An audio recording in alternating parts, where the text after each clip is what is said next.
Tom Sandoval released his first podcast episode this week, and boy, were there quite a few headlines that came out of it. Page Six was the first outlet to report the news that he was coming out with a podcast to begin with.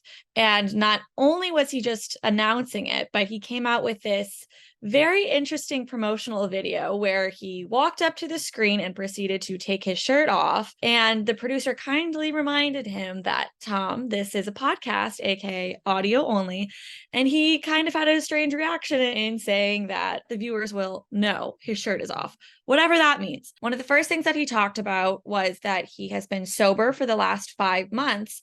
And he actually said that he became sober the same day that Raquel Leviss, who he was famously having an affair with for 7 months prior to his affair getting exposed. It was the same day that she entered into a mental health facility. And he kind of talked about it at first in May a little bit, but since then hadn't really touched on it. And he said, I'm still sober, I'm still doing this.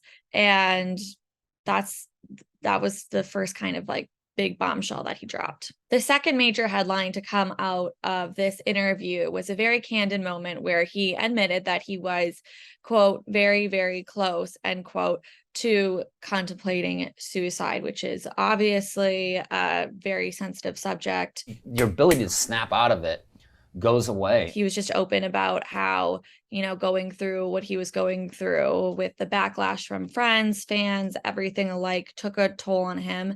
And he recalled a certain day where he walked into his house and here is his ex-girlfriend, Ariana Madix, making a major commercial benefiting off of this whole scandal, this affair.